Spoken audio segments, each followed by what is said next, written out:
सारे जमींदार भाइयों का महकमा ज़राअत और महकमा प्लांट प्रोटैक्शन का बहुत बहुत शुक्रिया जिन्होंने अज के तकरीब का ऑर्गेनाइज़ किया। खादा की गल करने तो पहले जो अगे पिछे काफ़ी थोड़ी गल हो गई उसको मैं दोबारा शुरू करना चाहवागा कि जहरां के पिछे जो तुसीं देखते हो उन्होंने एक तरकीब लिखी हुई होती है कि फलानी जहर फलां वास्ते है, फलानी जहर फलां वास्ते है। इस तरह जी मुख्तलिफ खादा ने उन्होंने भी कोई ना कोई काम है। एक टाइम होंदा सी यही खादा जो नवीं नवीं आईयां सीगियां जमींदारां दे बारे च अगर गल करिए तो अंबिया दा पेशा है। जिहड़े पहले नबी दुनिया के उत्ते आए हज़रत आदम अलैहिस्सलाम उन्हां दा काम भी पेशा जिहड़ा ज़राअत सी उस तो चलती आ रही है और अज तक चलती आ रही है अल्हम्दुलिल्लाह। लेकिन उस तो पहले जितनी भी जमींदारी हो रही सी वो बगैर खादा के हो रही सी। खादा से आईयां 1960-70 के तकरीबन 68 के 70 के फौजी फर्टाइजर बनी, उस तो पहले भी कुछ कंपनियां मौजूद सी। उस तो पहले जितनी भी जमींदारी हो रही सी वो नामियाती मादे के जरिए गड्ढियां के जरिए इन्होंने चीज़ें हो रही सी और साड़ी ना सिर्फ पैदावार बेहतर सी बल्कि असीं देखते हैं कि मुल्क के खुशहाली भी सी। साढ़े लोगों के 8-8 10-10 न्याणे होंदे सी और अलहमदुलिल्लाह सारे चंगे खाते पीते सी। अजकल एडी तरक्की तो मशीनरी तो खादा के बावजूद भी साढ़े जमींदारों के गुजारे मुश्किल होए हुए हैं। उसकी की वजह है असी एक आसान काम की तरफ अपनी तवज्जो ज़्यादा मरतूब कर ली हुई। असी नामियाती मादे का इस्तेमाल छड़ दिता, असी गोबर खाद का इस्तेमाल छड़ दिता, असी अपना ज़्यादातर जो इन्सार है यूरिया के उत्ते कर लिया। असी खाद बनाने वाली कंपनी है, यूरिया बनाना साडा मेन काम है, उस तो साडा प्रॉफिट आता है। लेकिन तुहानूं अज असीं दस के जा रहे हैं कि यूरिया का इस्तेमाल कराए मेहरबानी कम करना। हुण क्यों कम करनी है? क्योंकि जिस तरह मैडम ने दसिया हर जहर का एक काम है, उस तरह हर खाद का भी एक अपना अपना काम है। वो की काम है वो आके मजीद भी अगे देखते भी हैं।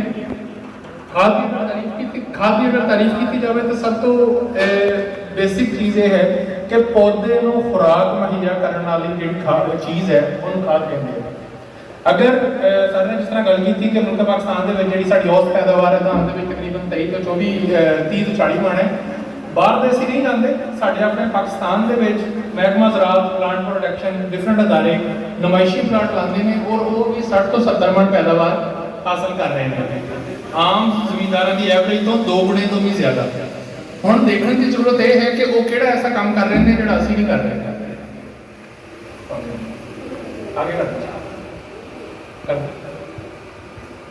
धान के मुल्क के जितनियां भी वैरायटियां मौजूद ने हाईब्रिड की पैदावारी जी टैक्नोलॉजी पैदावारी हदफ है वो तकरीबन 100 तो 120 मन तक है। बासमती किस्मां की तरफ आ जाओ जो ज़्यादातर इस इलाके काश्त होंदियां ने उन्होंने भी जो पैदावारी सलाहियत है तकरीबन 80 मन फी एकड़ है। जबकि साढ़े काश्तकार तकरीबन 70-75 मन पैदावार भी ले रहे हैं और उस पैदावार काफ़ी ज़्यादा कम है। उस पैदावार कम होने की वजह से कम होने की मेन वजह है वो है कि असी ना सिर्फ पैदावारी टैक्नोलॉजी बल्कि खादा के भी गैर मतवाजन इस्तेमाल करते हैं। अगर देखा जाए तो पौधे को 13 किस्म के गजाई अज्जा की जरूरत होती है। जी खुराक है जी असी पौधे को खादा की शक्ल ले रहे हैं वो 13 किस्म की जरूरत होती है। लेकिन अल्लाह का साढ़े बहुत करम है मुल्क पाकिस्तान के उत्ते कि साढ़े मुल्क के सारिया खादा की कमी नहीं। साढ़े सिर्फ नाइट्रोजन फास्फोरस पोटाशियम और जिंक बोरान और किसी हद तक सल्फर की कमी है मुल्क के। नाइट्रोजन तो यूरिया तो कैन गवारा तो अमोनीयम नाइट्रेट तो मिलती है, फास्फोरस तो DAP तो नाइट्रोफॉस तो SSP TSP तो मिलती है, पोटाशियम वास्ते तो SOP MOP मुख्तलिफ किस्म के सोर्सेज ने और इसी तरह जिंक बोरान भी साढ़े मार्केट के मौजूद होती है।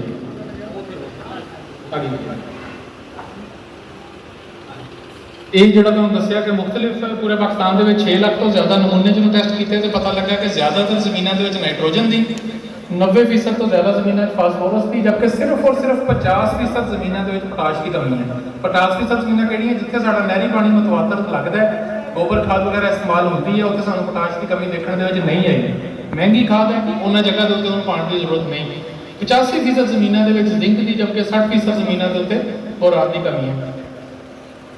हुण इस कमी की वजह की है क्योंकि जिस तरह मैं दसिया कि खादा अंबिया का जिहड़ा ज़राअत है अंबिया का पेशा सी इन्ने 100 साल तो चलती आ रही है और मुसलसल असी काश्त कर रहे हैं। असी गंदम के हवाले नाल गल करिए तो 50 किलो बीज असी खेत के सिट के उत्थों 40-45 मन पैदावार ले लेती है। वो बाकी जो वजन है वो कितों बन रहा तुहाडियां जमीन के इन्होंने खुराकों को इन्होंने चीज़ों को जज़ब कर करके बन रहे हैं और वो नतीजे से तुहाडियां जमीनां इन्होंने चीज़ों तो खाली होती जा रही हैं। वो साढ़े नामियाती मादे की कमी, खादा का गैर मतवाजन इस्तेमाल, असासी कीमियाई तामल साड़ी पीएच ज़्यादा दर्जा हरारत, ਸਾਡੇ ਮੁਲਕ ਦਾ ਦਰਜਾ ਹਰਾਰਤ ਜ਼ਿਆਦਾ ਹੈ ਔਰ ਦਿਨ ਬ ਦਿਨ ਪੂਰੀ ਦੁਨੀਆ ਦਾ ਹੀ ਦਰਜਾ ਹਰਾਰਤ ਵੱਧ ਰਿਹਾ, ਜਿਹੜਾ ਕਿ ਇਹਨਾਂ ਖਾਦਾਂ ਦੇ ਤੇ ਸਾਡੇ ਫਸਲਾਂ ਦੇ ਕਮ ਪੈਦਾਵਾਰ ਦੀ ਮੇਨ ਵਜ੍ਹਾ ਹੈ। ਹੁਣ ਇਸ ਕਮੀ ਨੂੰ ਪੂਰਾ ਕਰਨ ਦੇ ਮੁਖਤਲਿਫ ਤਰੀਕੇ ਨੇ। ਸਭ ਤੋਂ ਪਹਿਲਾ ਔਰ ਸਭ ਤੋਂ ਰਿਕਮੈਂਡਡ ਤਰੀਕਾ ਜਿਹੜਾ ਕਿ ਪਿਛਲੇ 14-1500 ਸਾਲ ਤੋਂ ਚੱਲਦਾ ਆ ਰਿਹਾ ਔਰ ਮੁਜਵਜ਼ਾ ਹੈ, ਉਹ ਹੈ ਨਾਮਿਆਤੀ ਮਾਦੇ ਦਾ ਇਸਤੇਮਾਲ। ਗੋਬਰ ਖਾਦ ਪਾਓ, ਰੂੜੀ ਪਾਓ, ਆਲੀ ਪਾਓ। ਚਾਵਲ ਤੋਂ ਬਾਅਦ ਸਾਡੇ ਕੋਲ, ਗੰਦਮ ਤੋਂ ਬਾਅਦ ਸਾਡੇ ਕੋਲ ਟਾਈਮ ਹੁੰਦਾ ਹੈ, ਜੰਤਰ ਲਾ ਲਓ, ਗੁਬਾਰਾ ਲਾ ਲਓ, ਅੱਧੀ ਬੋਰੀ ਉਹਨੂੰ ਯੂਰੀਆ ਸਿੱਟ ਕੇ ਜਦੋਂ 2-2.5 ਫੁੱਟ ਦਾ ਹੋ ਜਾਏਗਾ ਉਹਨੂੰ ਜ਼ਮੀਨ ਦੇ ਵਿੱਚ ਰੂਟਾਵੇਟ ਕਰ ਦਿਓ। ਇਹ ਪ੍ਰੈਕਟਿਸ ਜਦੋਂ ਤੁਸੀਂ 2 ਤੋਂ 3 ਸਾਲ ਕਰੋਗੇ, ਤੁਹਾਡੀ ਤਕਰੀਬਨ ਖਾਦਾਂ ਦੀ ਜਿਹੜੀ ਜ਼ਰੂਰਤ ਹੈ ਉਹ ਅੱਧੀ ਰਹਿ ਜਾਏਗੀ। ਖਾਦਾਂ ਤੁਸੀਂ ਦੇਖ ਲਓ ਹਰ ਸਾਲ ਮਹਿੰਗੀਆਂ ਹੁੰਦੀਆਂ ਜਾ ਰਹੀਆਂ ਨੇ ਔਰ ਆਇੰਦਾ ਮਹਿੰਗਾਈ ਦੇ ਨਾਲ ਨਾਲੇ ਮਹਿੰਗੀਆਂ ਤਰ ਹੁੰਦੀਆਂ ਜਾਣਗੀਆਂ। ਲਿਹਾਜ਼ਾ ਕੋਸ਼ਿਸ਼ ਕਰੋ ਇਹਨਾਂ ਦੇ ਉੱਤੇ ਆਪਣਾ ਇਨਸਾਰ ਕੰਮ ਕਰੋ ਔਰ ਨਾਮਿਆਤੀ ਮਾਦਾ ਔਰ ਸਬਜ਼ ਮਾਦੇ ਦੀ ਤਰਫ ਜਾਓ। ਅਗਰ ਇਹ ਕੰਮ ਨਹੀਂ ਤੇ ਫਿਰ ਉਹਦਾ ਆਲਟਰਨੇਟ ਕੀਮੀਆਈ ਖਾਦਾਂ ਤੇ ਹੈ ਹੀ ਹੈ। ਅਗਰ ਤੁਸੀਂ ਖੁਰਾਕ ਦੇ ਜ਼ਰੀਏ ਵੰਡੇ ਖਾ ਕੇ, ਵਜੀਰੀਆਂ ਖਾ ਕੇ ਆਪਣੀ ਸਿਹਤ ਨਹੀਂ ਬਣਾਉਣੀ ਤੇ ਫਿਰ ਡਾਕਟਰ ਨੇ ਡ੍ਰਿਪ ਤੇ ਲਾ ਹੀ ਦੇਣੀ ਹੈ। ਇਹ ਜਿਹੜੀਆਂ ਖਾਦਾਂ ਨੇ ਇਹ ਡ੍ਰਿਪ ਹੈ। ਉਹਦੇ 'ਚ ਹੁਣ ਕੀ ਸ਼ਾਮਲ ਹੈ? ਹੁੰਦਾ ਇਹ ਹੈ ਕਿ ਜਦੋਂ ਤੁਸੀਂ ਗੋਬਰ ਖਾਦ ਜਾਂ ਨਾਮਿਆਤੀ ਮਾਦਾ ਜਾਂ ਫਸਲ ਦੇ ਬਾਕੀਆਤ, ਅੱਜ ਕੱਲ੍ਹ ਫਸਲ ਦੇ ਬਾਕੀਆਤ ਨੂੰ ਅੱਗ ਲਗਾਉਣ ਦਾ ਬਹੁਤ ਜ਼ਿਆਦਾ ਰਿਵਾਜ ਹੈ, ਉਹਦੇ ਵਿੱਚ ਵੀ ਤੁਹਾਡੀ ਖੁਰਾਕ ਹੁੰਦੀ ਹੈ। ਅੱਲਾਹ ਤਾਲਾ ਨੇ ਫਰਮਾਇਆ ਹੈ ਕਿ ਫਸਲ ਦੇ 1/3 ਹਿੱਸੇ ਤੇ ਤੁਹਾਡਾ ਹੱਕ ਹੈ, 2/3 ਹਿੱਸੇ ਤੇ ਤੁਹਾਡਾ ਹੱਕ ਨਹੀਂ। ਕੋਸ਼ਿਸ਼ ਕਰੋ ਗੰਦਮ ਦੇ ਸਿੱਟੇ ਨੂੰ ਹਾਰਵੈਸਟ ਕਰੋ ਔਰ ਬਾਕੀ ਜਿਹੜੀਆਂ ਚੀਜ਼ਾਂ ਉਹਨਾਂ ਨੂੰ ਵਾਪਸ ਜ਼ਮੀਨ ਦੇ ਵਿੱਚ ਮਿਲਾ ਦਿਓ। ਇਸੇ ਤਰ੍ਹਾਂ ਗੰਦਮ ਹੈ, ਇਸੇ ਤਰ੍ਹਾਂ ਥਾਨ ਹੈ, ਇਸੇ ਤਰ੍ਹਾਂ ਬਾਕੀ ਸਾਰਾ ਕੁਝ ਹੈ। ਉਹਨਾਂ ਨੂੰ ਜਦੋਂ ਅਸੀਂ ਜ਼ਮੀਨ ਦੇ ਵਿੱਚ ਮਿਲਾਉਂਦੇ ਹਾਂ ਬੱਲਿਆਂ ਸੜਨ ਦੇ ਅਮਲ ਦੇ ਜ਼ਰੀਏ ਇਹੀ ਜਿਹੜੇ ਅਜਜ਼ਾ ਨਾਈਟ੍ਰੋਜਨ, ਫਾਸਫੋਰਸ, ਪੋਟਾਸ਼ੀਅਮ, ਜਿਹੜੇ ਸ਼ੁਰੂ 'ਚ ਤੁਹਾਨੂੰ ਦੱਸਿਆ ਕਿ ਸਾਡੀਆਂ ਜ਼ਮੀਨਾਂ 'ਚ ਕਮੀ ਸੀ, ਉਹ ਤੁਹਾਡੀ ਜ਼ਮੀਨ ਨੂੰ ਮਿਲਦੇ ਹੋ, ਤੁਹਾਡੀ ਫਸਲ ਪੈਦਾਵਾਰ ਹੁੰਦੀ ਹੈ। ਉਹਦਾ ਬੜਾ ਆਸਾਨ ਜਿਹਾ ਤਜਰਬਾ ਹੈਗਾ ਵਾ। ਚਾਵਲ ਦਾ, ਗੰਦਮ ਦਾ ਬੀਜ ਲੈ ਲਓ, ਖੇਤ ਦੇ ਵਿੱਚ ਖਿਲਾਰ ਦਿਓ, ਕੋਈ ਯੂਰੀਆ ਨਹੀਂ, DAP ਕੋਈ ਕੁਛ ਨਹੀਂ ਪਾਓ, ਫਿਰ ਵੀ ਤੁਹਾਡਾ ਪੌਦਾ ਉਗਾਏਗਾ, 2, 4, 5 ਮਿੰਟ ਪੈਦਾਵਾਰ ਦੇ ਦੇਗਾ। ਇਹਦਾ ਮਤਲਬ ਹੈ ਕਿ ਤੁਹਾਡੀ ਜ਼ਮੀਨ ਦੇ ਵਿੱਚ ਉਹ ਨਾਮਿਆਤੀ ਮਾਦਾ ਮੌਜੂਦ ਸੀ ਜਿਹੜਾ ਤੁਹਾਡੀ ਫਸਲ ਨੂੰ ਖੁਰਾਕ ਪਹੁੰਚਾ ਸਕਦਾ ਵਾ। ਲੇਕਿਨ ਜਿਸ ਤਰ੍ਹਾਂ ਕਿ ਸਰ ਨੇ ਦੱਸਿਆ, ਆਬਾਦੀ ਵੱਧ ਰਹੀ ਹੈ, ਪੈਦਾਵਾਰ ਵਧਾਉਣਾ ਸਾਡਾ ਮਕਸਦ ਹੈ। ਅਸੀਂ ਚਾਹੁੰਦੇ ਹਾਂ ਕਿ ਸਾਡੀ ਦਿਨ ਰਾਤ ਦੇ ਵਿੱਚ ਸਾਡੀ ਫਸਲ ਜਿਹੜੀ ਪੱਕ ਜਾਵੇ, ਕੱਦ ਕੱਢ ਜਾਵੇ ਔਰ ਜ਼ਿਆਦਾ ਤੋਂ ਜ਼ਿਆਦਾ ਪੈਦਾਵਾਰ ਹਾਸਲ ਹੋਵੇ। ਫਿਰ ਜਦੋਂ ਉਹਦੇ ਵਿੱਚ ਤੁਸੀਂ ਖਾਦਾਂ ਦਾ ਇਸਤੇਮਾਲ ਕਰਦੇ ਹੋ, ਇਹੀ ਗਜ਼ਾਈ ਅਜਜ਼ਾ ਕਾਫੀ ਜ਼ਿਆਦਾ ਮਿਕਦਾਰ ਦੇ ਵਿੱਚ ਮੌਜੂਦ ਹੁੰਦੇ ਨੇ। ਜਿਸ ਤਰ੍ਹਾਂ ਤੁਸੀਂ ਦੇਖਿਆ ਨਾਈਟ੍ਰੋਜਨ ਦੀ, ਅਗਰ ਤੁਸੀਂ ਬੋਰੀ ਦੇਖੋ ਉਹਦੇ ਉੱਤੇ ਲਿਖਿਆ ਹੁੰਦਾ 46, ਇਹਦਾ ਮਤਲਬ ਹੈ 46% ਨਾਈਟ੍ਰੋਜਨ ਹੈ। ਹੁੰਦਾ ਕੀ ਹੈ, ਮਵੇਸ਼ੀਆਂ ਦੀ ਖਾਦ, ਮੁਰਗੀਆਂ ਦੀਆਂ ਬੀਟਾਂ, ਇਹਨਾਂ 'ਚ ਵੀ ਦੇਖੋ ਨਾਈਟ੍ਰੋਜਨ ਮੌਜੂਦ ਹੈ। 1.9%, 3.2%, 0.8%। ਲੇਕਿਨ ਉਹੀ ਗਜ਼ਾਈ ਅਨਸਾਰ ਕੀਮੀਆਈ ਨਾਮਿਆਤੀ ਖਾਦਾਂ ਦੇ ਵਿੱਚ ਵੀ ਮੌਜੂਦ ਨੇ। ਆगे की देखो ਹੁਣ ਜਦੋਂ ਤੁਸੀਂ ਫਿਰ ਇਹਨਾਂ ਦਾ ਖਾਦਾਂ ਦਾ ਇਸਤੇਮਾਲ ਕਰਦੇ ਹੋ ਤੇ ਮੁਤਬਾਦਲ ਇਹੀ ਚੀਜ਼ਾਂ ਜ਼ਿਆਦਾ ਮਿਕਦਾਰ ਦੇ ਵਿੱਚ ਖੁਰਾਕੀ ਅਜਜ਼ਾ ਫਰਾਹਮ ਕਰਦੀਆਂ ਨੇ ਔਰ ਪੌਦੇ ਦੀ ਤੁਹਾਡੀ ਪੈਦਾਵਾਰ ਕਾਫੀ ਜ਼ਿਆਦਾ ਹੁੰਦੀ ਹੈ। ਇਸੇ ਤਰ੍ਹਾਂ ਜਿਸ ਤਰ੍ਹਾਂ ਇੱਥੇ ਲਿਖਿਆ ਹੋਇਆ ਹੈ ਇੰਟੀਗ੍ਰੇਟਿਡ ਪੈਸਟ ਮੈਨੇਜਮੈਂਟ, ਮੁਜਵਜ਼ਾ ਤਰੀਕਾਕਾਰ ਦਵਾਈਆਂ ਦਾ ਔਰ ਜ਼ਹਿਰਾਂ ਦੇ ਇਸਤੇਮਾਲ ਦਾ। ਇਸੇ ਤਰ੍ਹਾਂ ਖਾਦਾਂ ਦੇ ਇਸਤੇਮਾਲ ਦਾ ਵੀ ਇੱਕ ਇੰਟੀਗ੍ਰੇਟਿਡ ਤਰੀਕਾ ਹੈ ਕਿ ਖਾਦਾਂ ਕੱਲੀਆਂ ਨੇ, ਹੁਣ ਇੱਕ ਟਾਈਮ ਆਏਗਾ ਜਦੋਂ ਸਿਰਫ ਕੰਮ ਹੋ ਜਾਏਗਾ ਜਾਂ ਖਤਮ ਹੋ ਜਾਏਗਾ। ਅਸੀਂ ਹੁਣ ਵੀ ਕਹਿੰਦੇ ਹਾਂ ਕਿ ਯਾਰ ਜ਼ਮੀਨਾਂ ਦੇ ਵਿੱਚ ਉਹ ਜਾਣ ਨਹੀਂ ਰਹੀ, ਖਾਦਾਂ ਦੇ ਵਿੱਚ ਉਹ ਜਾਣ ਨਹੀਂ ਰਹੀ, ਖਾਦਾਂ 2 ਨੰਬਰ ਨੇ ਜਾਂ ਜ਼ਹਿਰਾਂ 2 ਨੰਬਰ ਨੇ, ਉਹਨਾਂ 'ਚ ਜਾਨ ਨਹੀਂ ਕੰਮ ਹੋ ਰਹੀ, ਉਹਨਾਂ 'ਚ ਆਹਿਸਤਾ ਬਿਹਤਰੀ ਹੀ ਆ ਰਹੀ ਹੈ। ਸਾਡੀਆਂ ਜ਼ਮੀਨਾਂ ਦੇ ਵਿੱਚ ਜਾਨ ਖਤਮ ਹੋ ਰਹੀ ਹੈ। ਉਹ ਕਿਉਂ? ਕਿਉਂਕਿ ਅਸੀਂ ਨਾਮਿਆਤੀ ਮਾਦੇ ਦਾ ਇਸਤੇਮਾਲ ਬਹੁਤ ਕੰਮ ਕਰਦੇ ਹਾਂ।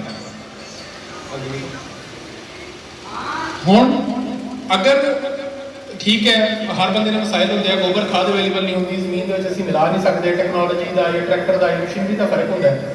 ਹੁਣ ਅਗਰ ਅਸੀਂ ਖਾਦਾਂ ਇਸਤੇਮਾਲ ਕਰਨੀਆਂ ਨੇ ਤਾਂ ਖਾਦਾਂ ਦੇ ਇਸਤੇਮਾਲ ਦੇ ਵੀ ਕੁਝ ਸੁਨਹਿਰੀ ਅਸੂਲ ਨੇ। ਸਭ ਤੋਂ ਪਹਿਲੇ ਸਾਨੂੰ ਪਤਾ ਹੋਣਾ ਚਾਹੀਦਾ ਹੈ ਕਿ ਜਿਸ ਤਰ੍ਹਾਂ ਜ਼ਹਿਰਾਂ ਦੇ ਬਾਰੇ ਮੈਡਮ ਨੇ ਦੱਸਿਆ, ਖਾਦਾਂ ਦਾ ਕਿਹੜੀ ਖਾਦ ਦਾ ਕੀ ਕੰਮ ਹੈ।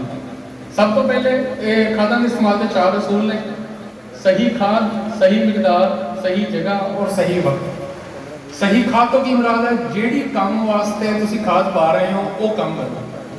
ਪੌਦੇ ਦਾ ਅਗਰ ਕੱਦ ਵਧਾਉਣਾ ਹੈ, ਪੌਦੇ ਦਾ ਸਬਜ਼ ਮਾਦਾ ਪੈਦਾ ਕਰਨਾ ਹੈ, ਯੂਰੀਆ ਇਸਤੇਮਾਲ ਕਰੋ, ਉਹ ਯੂਰੀਆ ਦਾ ਕੰਮ ਹੈ।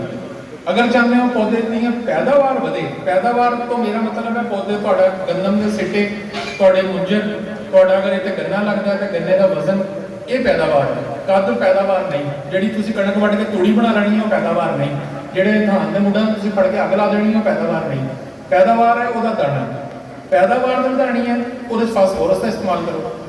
ਅਗਰ ਜ਼ਮੀਨਾਂ ਕਮਜ਼ੋਰ ਨੇ, ਬਿਮਾਰੀ ਦਾ ਹਮਲਾ ਜ਼ਿਆਦਾ ਹੁੰਦਾ ਹੈ, ਮਨਜ਼ੂਰਸ਼ੁਦਾ ਬੀਜ ਇਸਤੇਮਾਲ ਨਹੀਂ ਕਰ ਸਕੇ, ਆਪਣਾ ਪਿਛਲੇ ਸਾਲ ਦਾ 100 ਮੰਗ ਕੇ ਬੀਜ ਇਸਤੇਮਾਲ ਕੀਤਾ, ਫਿਰ ਪੋਟਾਸ਼ ਦਾ ਇਸਤੇਮਾਲ ਕਰੋ। ਪੋਟਾਸ਼ ਫੂਡ ਤੇ ਮੁਦਾਫਿਅਤ ਨੂੰ ਵਧਾਉਂਦੀ ਹੈ। ਅਗਰ ਇਹ ਜ਼ਮੀਨ ਦੇ ਵਿੱਚ ਤੁਹਾਡੇ ਸ਼ਗੂਫਿਆਂ ਦੀ ਤਾਦਾਦ ਨੂੰ ਵਧਾਉਣਾ ਚਾਹੁੰਦੇ ਹੋ ਤੇ ਜ਼ਿੰਕ ਇਸਤੇਮਾਲ ਕਰੋ। ਅਗਰ ਗਰਮੀ ਦਾ ਹਮਲਾ ਬਹੁਤ ਜ਼ਿਆਦਾ ਹੁੰਦਾ ਹੈ, ਜਿਸ ਤਰ੍ਹਾਂ ਕਿ ਐਤਕੀ ਮਕਈ ਦੇ ਨਾਲ ਹੋਇਆ, ਬਹੁਤ ਅੱਛੀ ਫਸਲ ਸੀ, ਖਾਦਾਂ ਦਾ ਇਸਤੇਮਾਲ ਮਤਵਾਜ਼ਨ ਸੀ, ਪੈਦਾਵਾਰ ਬਹੁਤ ਅੱਛੀ ਨਜ਼ਰ ਆ ਰਹੀ ਸੀ, ਲੇਕਿਨ ਐਨ ਜਦੋਂ ਦਾਣਾ ਭਰਾਈ ਦਾ ਟਾਈਮ ਆਇਆ, ਗਰਮੀ ਬਹੁਤ ਜ਼ਿਆਦਾ ਵੱਧ ਗਈ ਪਿਛਲੇ 2-3 ਹਫ਼ਤਿਆਂ ਦੇ ਵਿੱਚ, ਉਹ ਦਾਣਾ ਪੂਰਾ ਆਪਣਾ ਵਜ਼ਨ ਨਹੀਂ ਬਣਾ ਸਕਿਆ, ਜਿਹਦੇ ਨਾਲ ਪੈਦਾਵਾਰ ਕਾਫੀ ਜ਼ਿਆਦਾ ਕਮ ਹੋ ਗਈ। ਅਗਰ ਇਦਾਂ ਦਾ ਤੁਹਾਨੂੰ ਇਹ ਮਸਲਾ ਸਾਹਮਣੇ ਆ ਰਿਹਾ, ਫਿਰ ਬੋਰਾਨ ਦਾ ਇਸਤੇਮਾਲ ਕਰੋ। ਔਰ ਇਸ ਚੀਜ਼ ਦਾ ਫੈਸਲਾ ਤੁਸੀਂ ਆਪ ਕਰੋ। ਲਿਟਰੇਚਰ ਮੌਜੂਦ ਹੈ, ਪੰਫਲੇਟ ਮੌਜੂਦ ਹੈ। ਮਹਿਕਮਾ ਜ਼ਰਾਅਤ ਮਾਸ਼ਾਅੱਲਾ ਪਲਾਂਟ ਪ੍ਰੋਟੈਕਸ਼ਨ ਡਿਪਾਰਟਮੈਂਟ ਹੈ, ਵਾਹਦ ਗੌਰਮੈਂਟ ਦਾ ਅਦਾਰਾ ਜਿਹੜਾ ਤੁਹਾਡੇ ਤੋਂ ਪਹਿਲੇ ਤੁਹਾਡੇ ਖੇਤ 'ਚ ਮੌਜੂਦ ਹੁੰਦਾ ਹੈ। ਸਾਡੇ ਘਰ ਖੁਦਾ ਨਾ ਖਾਸਤਾ ਕੋਈ ਉਹ ਚੋਰੀ ਡਾਕੀ ਖੇਤੀ ਹੋ ਜਾਵੇ ਤੇ ਅਸੀਂ ਥਾਣੇ ਦੇ ਸਾਰਾ ਦਿਨ ਚੱਕਰ ਲਾਈਦੇ ਹਾਂ। ਇਹ ਉਹ ਅਦਾਰਾ ਹੈ ਜਿਹੜਾ ਤੁਹਾਡੇ ਮਗਰ ਹੁੰਦਾ ਹੈ ਕਿ ਯਾਰ ਮਰਾਈ ਮਿਹਰਬਾਨੀ ਸਪਰੇਅ ਕਰ ਲਓ, ਖਾਦ ਪਾ ਲਓ, ਫਲਾਣਾ ਕਰ ਲਓ। ਇਹਨਾਂ ਕੋਲੋਂ ਫਾਇਦਾ ਉਠਾਓ। ਇੱਥੇ ਮਾਸ਼ਾਅੱਲਾ ਕੋਈ 100 ਜ਼ਮੀਨਦਾਰ ਇੱਥੇ ਮੌਜੂਦ ਹੈ, ਹਰ ਬੰਦੇ ਦੇ ਰਕਬੇ ਅਲੱਗ ਨੇ। ਕੋਸ਼ਿਸ਼ ਕਰੋ ਉਹਨਾਂ ਦੇ ਆਪਣੇ ਆਪਣੇ ਰਕਬੇ ਦੇ ਮੁਤਾਬਕ ਫੈਸਲਾ ਕਰੋ। ਅਗਰ ਕੋਈ ਬੰਦਾ ਚਾਹੁੰਦਾ ਯਾਰ ਮੇਰੀ ਫਸਲ ਹਰੀ ਭਰੀ ਹੋਵੇ, ਕੱਦ ਨਹੀਂ ਬਣ ਰਿਹਾ, ਫਸਲ ਪੀਲੀ ਹੋ ਰਹੀ ਹੈ, ਯੂਰੀਆ ਦਾ ਇਸਤੇਮਾਲ ਕਰ ਲਓ, ਨਹੀਂ ਤੇ ਨਹੀਂ ਕਰੋ। ਅਸੀਂ ਪਿਛਲੇ ਹਫਤੇ ਮਹਿਕਮਾ ਜ਼ਰਾਅਤ ਦੇ ਨਾਲ ਸ਼ੇਖੂਪੁਰਾ ਦੇ ਵਿੱਚ ਪ੍ਰੋਗਰਾਮ ਕਰ ਰਹੇ ਸੀ ਤੇ ਇੱਦਾਂ ਹੀ ਜ਼ਿਮੀਂਦਾਰਾਂ ਨਾਲ ਗੱਪਸ਼ਪ ਹੋ ਰਹੀ ਸੀ ਕਿ ਯਾਰ ਕਿੰਨਾ ਯੂਰੀਆ ਪਾ ਚੁੱਕੇ ਨੇ। ਪਿਛਲੇ ਸਾਲ ਦੀ ਗੱਲ ਦੱਸ ਰਹੇ ਸੀ ਕਿ ਧਾਨ ਦੇ ਵਿੱਚ 5 ਤੋਂ 6 ਬੋਰੀ ਯੂਰੀਆ ਬੜਾ ਕਾਮਨ ਸੀ, ਇਹ ਜ਼ਿਆਦਾਤਰ ਜ਼ਿਮੀਂਦਾਰ ਕਰ ਰਹੇ ਸੀ। ਜਦਕਿ ਕਿਸੇ ਲਿਟਰੇਚਰ 'ਚ ਕੋਈ ਅਦਾਰਾ ਤੁਹਾਨੂੰ ਯੂਰੀਆ 2 ਤੋਂ 3 ਬੋਰੀਆਂ ਤੋਂ ਜ਼ਿਆਦਾ ਰਿਕਮੈਂਡ ਨਹੀਂ ਕਰਦਾ। ਹੁਣ ਜਿਹੜੇ ਬੰਦੇ 2-3 ਬੋਰੀਆਂ ਪਾਉਂਦੇ ਨੇ, ਅਗਰ ਉਹ ਧਾਨ ਦੇ ਵਿੱਚ 40 ਮਣ 50 ਮਣ ਪੈਦਾਵਾਰ ਲੈਂਦੇ ਨੇ ਤੇ ਫਿਰ 6 ਬੋਰੀ ਵਾਲੇ ਨੂੰ ਤਾਂ ਫਿਰ 100 ਮਣ ਤੇ ਜਾਣਾ ਚਾਹੀਦਾ ਸੀ, ਲੇਕਿਨ ਉਹਨਾਂ ਦੀ ਪੈਦਾਵਾਰ ਉਲਟਾ ਘੱਟ ਹੁੰਦੀ ਹੈ। ਲਿਹਾਜ਼ਾ ਇਸ ਤੋਂ ਪਤਾ ਚੱਲਿਆ ਕਿ ਯੂਰੀਆ ਸਿਰਫ ਸਾਡੀ ਪੈਦਾਵਾਰ ਦੇ ਵਿੱਚ ਕਾਰਾਮਦ ਨਹੀਂ ਹੁੰਦਾ। ਲਿਹਾਜ਼ਾ ਕੋਸ਼ਿਸ਼ ਕਰੋ ਇਹਦੇ ਉੱਤੇ ਜਿਹੜਾ ਸੀ ਯੂਰੀਆ ਦੇ 2 ਬੋਰੀਆਂ 3 ਬੋਰੀਆਂ ਫਾਲਤੂ ਲੈਣੀਆਂ ਨੇ, ਲਾਈਨਾਂ 'ਚ ਲੱਗ ਕੇ ਲੈਣੀਆਂ ਨੇ, ਅੱਧੀ ਬੋਰੀ DAP ਦੀ ਫਾਲਤੂ ਪਾ ਲਓ, ਪੋਟਾਸ਼ ਥੋੜੀ ਜਿਹੀ ਇਸਤੇਮਾਲ ਕਰ ਲਓ ਔਰ ਉਹਦੇ ਮੁਤਾਬਕ ਆਪਣੀ ਫਸਲਾਂ ਦਾ ਜਿਹੜਾ ਫੈਸਲਾ ਕਰੋ। ਔਰ ਹਰ ਬੰਦਾ ਆਪਣਾ ਫੈਸਲਾ ਆਪ ਕਰੇ। ਰਹਿਨਮਾਈ ਵਾਸਤੇ ਮਹਿਕਮਾ ਜ਼ਰਾਅਤ ਔਰ ਪਲਾਂਟ ਪ੍ਰੋਟੈਕਸ਼ਨ ਤੁਹਾਡੇ ਕੋਲ ਹਰ ਵਕਤ ਮੌਜੂਦ ਰਹਿੰਦੇ ਨੇ। ਸਭ ਤੋਂ ਆਖਰੀ ਗੱਲ ਇਹ ਕਿ ਸਰ ਨੇ ਵੀ ਗੱਲ ਕੀਤੀ ਕਿ ਆਬਾਦੀ ਵੀ ਵੱਧ ਰਹੀ ਹੈ, ਖੁਰਾਕ ਵੀ ਵੱਧ ਰਹੀ ਹੈ। ਉਹਦੇ ਨਾਲ ਥੋੜੀ ਜਿਹੀ ਮੈਂ ਚੀਜ਼ ਐਡ ਕਰਨਾ ਚਾਹਾਂਗਾ ਕਿ ਇੱਕ ਟਾਈਮ ਸੀਗਾ ਜਦੋਂ ਇਹ ਸਾਰਾ ਕੁਝ ਵੱਧ ਰਿਹਾ ਸੀ, ਤੁਹਾਡੀ ਮੁਲਕ ਦੀ ਆਬਾਦੀ ਵੱਧ ਰਹੀ ਸੀ, ਖੁਰਾਕ ਘਟ ਰਹੀ ਸੀ, ਗ੍ਰੀਨ ਰੈਵੋਲੂਸ਼ਨ ਆ ਗਿਆ, ਮਸ਼ੀਨਰੀ ਆ ਗਈ, ਖਾਦਾਂ ਆ ਗਈਆਂ ਕਿ ਜੀ ਆਪਣੀ ਪੈਦਾਵਾਰ ਨੂੰ ਕਈ ਗੁਣਾ ਜ਼ਿਆਦਾ ਵਧਾ ਲਓ। ਅਲਹਮਦੁਲਿਲਾ ਹੁਣ ਅਸੀਂ ਉਸ ਸਟੇਜ ਦੇ ਉੱਤੇ ਨਹੀਂ। ਹੁਣ ਸਾਡੀ ਹਕੂਮਤ ਦੀ, ਤੁਹਾਡੀ, ਸਾਡੀ ਕੋਈ ਮਕਸਦ ਨਹੀਂ ਹੈ ਪੈਦਾਵਾਰ ਵਧਾਉਣ ਦਾ। ਹੁਣ ਅਸੀਂ ਫੋਕਸ ਕਰਨਾ ਹੈ ਆਪਣੀ ਮੁਨਾਫੇ ਨੂੰ ਵਧਾਉਣ ਦੇ ਉੱਤੇ। ਪੈਦਾਵਾਰ ਅਸੀਂ ਅਲਹਮਦੁਲਿਲਾ ਬਹੁਤ ਵਧਾ ਲਈ ਹੈ। ਪਿਛਲੇ ਸਾਲ ਦਾ ਧਾਨ ਜਿਹੜਾ ਹਜੇ ਤੱਕ ਪਿਆ ਹੈ, ਅਸੀਂ ਆਪਣੀ ਮੁਲਕੀ ਜ਼ਰੂਰਤ ਤੋਂ 3-4 ਗੁਣਾ ਜ਼ਿਆਦਾ ਧਾਨ ਪੈਦਾ ਕਰ ਰਹੇ ਹਾਂ ਔਰ ਉਹਦੇ ਵਾਸਤੇ ਜ਼ਰੂਰੀ ਹੈ ਕਿ ਤੁਸੀਂ ਉਹਨੂੰ ਐਕਸਪੋਰਟ ਕਰੋ। ਐਕਸਪੋਰਟ ਵਾਸਤੇ ਜ਼ਰੂਰੀ ਹੈ ਕਿ MRL ਲੈਵਲ ਜਿਹੜਾ ਹੈਗਾ ਇਹਨੂੰ ਫੋਲੋ ਕਰੋ। ਲੇਕਿਨ ਹੁਣ ਕੋਸ਼ਿਸ਼ ਇਹ ਵੀ ਕਰੋ ਕਿ ਤੁਸੀਂ ਆਪਣਾ ਫੀ ਏਕੜ ਮੁਨਾਫਾ ਵਧਾਓ। ਫੀ ਏਕੜ ਮੁਨਾਫਾ ਕਿਸ ਤਰ੍ਹਾਂ ਵਧਾਉਣਾ ਹੈ? 2 ਤਰੀਕੇ ਕਾਰ ਨੇ, ਜਾਂ ਤੇ ਆਪਣੇ ਅਖਰਾਜਾਤ ਨੂੰ ਕਮ ਕਰ ਲਓ ਜਾਂ ਫਿਰ ਆਪਣੀ ਪੈਦਾਵਾਰ ਵਧਾ ਲਓ। ਹੁਣ ਅਖਰਾਜਾਤ ਨੂੰ ਕੰਮ ਕਿਸ ਤਰ੍ਹਾਂ ਹੋ ਸਕਦਾ ਵਾ? ਜਿਹੜੀ ਚੀਜ਼ ਦੀ ਜ਼ਰੂਰਤ ਹੈ ਉਹ ਇਸਤੇਮਾਲ ਕਰੋ। ਅੱਗੇ ਵੀ ਜਿਹੜੀਆਂ ਇੱਕ ਸਪੀਚ ਹੋ ਚੁੱਕੀ ਹੈ ਲੰਬੀ ਚੌੜੀ, ਉਹਦੇ ਵਿੱਚ ਕਹਿਣ ਦਾ ਮਕਸਦ ਇਹ ਸੀਗਾ ਕਿ ਸਾਨੂੰ ਮਸਲਾ ਔਰ ਇਹ ਜ਼ਹਿਰਾਂ ਦਾ ਕਮ ਇਸਤੇਮਾਲ ਨਹੀਂ ਹੈ, ਸਾਡਾ ਮਸਲਾ ਵਾ ਜ਼ਹਿਰਾਂ ਦਾ ਜ਼ਿਆਦਾ ਇਸਤੇਮਾਲ ਹੈ। ਮੈਂ ਵੀ ਇਹੀ ਤੁਹਾਨੂੰ ਕਹਿ ਰਿਹਾ ਕਿ ਸਾਡਾ ਮਸਲਾ ਖਾਦਾਂ ਦਾ ਕਮ ਇਸਤੇਮਾਲ ਨਹੀਂ ਹੈ, ਸਾਡਾ ਮਸਲਾ ਹੈ ਖਾਦਾਂ ਦਾ ਜ਼ਿਆਦਾ ਇਸਤੇਮਾਲ। ਅਸੀਂ ਜ਼ਰੂਰਤ ਤੋਂ ਜ਼ਿਆਦਾ ਉਹਨੂੰ ਇਸਤੇਮਾਲ ਕਰ ਰਹੇ ਹਾਂ ਔਰ ਉਹਦੀ ਕੀ ਵਜ੍ਹਾ ਹੈ? ਕੋਈ ਵਜ੍ਹਾ ਨਹੀਂ। ਸਿਰਫ ਇਹ ਹੈ ਕਿ ਯਾਰ ਜ਼ਮੀਨ ਸਾਡੀ ਹਰ ਇੱਕ ਚੂਰ ਫਸਲ ਨਜ਼ਰ ਆਏਗੀ, ਕਦੋਂ ਦਾ ਕੱਢੇਗੀ। ਔਰ ਇਹ ਵੀ ਤੁਹਾਨੂੰ ਗੱਲ ਦੱਸ ਦਵਾਂ, ਕੱਲ ਵੀ ਇੱਕ ਜਗ੍ਹਾ ਤੇ ਜ਼ਿਕਰ ਹੋ ਰਿਹਾ ਸੀਗਾ ਕਿ ਧਾਨ ਦੀ ਫਸਲ ਦਾ, ਸਿਹਤਮੰਦ ਫਸਲ ਦਾ ਰੰਗ ਹੁੰਦਾ ਵਾ ਹਰਾ ਤੋਤੇ ਵਰਗਾ। ਆ ਜਿਹੜਾ ਤੁਹਾਡੀ ਚਾਟਾਂ ਦੇ ਬਣਿਆ ਹੋਇਆ, ਪਿੱਛੇ ਵੀ ਬਣਿਆ ਹੋਇਆ ਨਾ, ਉਹ ਪਿੱਛੇ ਵੀ ਸਾਰਾ ਲੱਗਾ ਹੋਇਆ, ਹਰਾ ਤੋਤੇ ਵਰਗਾ ਜਿਹੜਾ ਰੰਗ ਹੁੰਦਾ ਉਹ ਸਿਹਤਮੰਦ ਫਸਲ ਦੀ ਨਿਸ਼ਾਨੀ ਹੁੰਦੀ ਹੈ। ਜਿਹੜਾ ਹਰਾ ਕਚੂਰ ਰੰਗ ਹੁੰਦਾ ਨਾ, ਕਾਲੇ ਰੰਗ ਦਾ ਤਕਰੀਬਨ ਹੋ ਜਾਂਦਾ, ਉਹ ਸਿਹਤਮੰਦ ਫਸਲ ਨਹੀਂ, ਉਹ ਬਿਮਾਰ ਫਸਲ ਹੈ। ਠੀਕ ਹੈ, ਲਿਹਾਜ਼ਾ ਯੂਰੀਆ ਦਾ ਇਸਤੇਮਾਲ ਕਮ ਕਰੋ, ਖਾਦਾਂ ਦਾ ਮਤਵਾਜ਼ਨ ਇਸਤੇਮਾਲ ਕਰੋ। ਲੰਬੀ ਚੌੜੀ ਸਾਇੰਸ ਪੜ੍ਹਾਉਣ ਦੀ ਜ਼ਰੂਰਤ ਨਹੀਂ ਹੈ। ਆਪਣੇ ਆਪਣੇ ਖੇਤ ਦਾ, ਆਪਣੇ ਰਕਬਿਆਂ ਦਾ, ਆਪਣੇ ਤੁਸੀਂ ਜਿਹੜੇ ਤੁਹਾਡੇ ਕੋਲ ਖਰਚੇ ਮੌਜੂਦ ਨੇ, ਜਿਹੜੇ ਤੁਹਾਡੇ ਕੋਲ ਜ਼ਰਾਏ ਮੌਜੂਦ ਨੇ, ਉਹਨਾਂ ਦੇ ਵਿੱਚ ਰਹਿੰਦੇ ਹੋਏ ਆਪਣੀ ਫਸਲ ਦਾ ਆਪ ਤਯਨ ਕਰੋ, ਫਾਲਤੂ ਖਰਚੇ ਤੋਂ ਪਰਹੇਜ਼ ਕਰੋ, ਸਿਹਤਮੰਦ ਪੈਦਾਵਾਰ ਲਓ ਔਰ ਆਪਣਾ ਮੁਨਾਫਾ ਜਿਹੜਾ ਹੈ ਉਹ ਜ਼ਿਆਦਾ ਵਧਾਓ। ਉਸ ਤੋਂ ਇਲਾਵਾ ਅਗਰ ਕਿਸੇ ਭਾਈ ਦਾ ਖਾਦਾਂ ਦੇ ਹਵਾਲੇ ਦੇ ਨਾਲ ਜਾਂ ਫਸਲ ਦੇ ਹਵਾਲੇ ਦੇ ਨਾਲ ਸਵਾਲ ਹੋਵੇ ਤਾਂ ਅਸੀਂ ਪ੍ਰੋਗਰਾਮ ਤੋਂ ਬਾਅਦ ਇੱਥੇ ਮੌਜੂਦ ਹਾਂ, ਸਾਡੇ ਤੋਂ ਕਰ ਸਕਦੇ ਆ। ਬਹੁਤ ਬਹੁਤ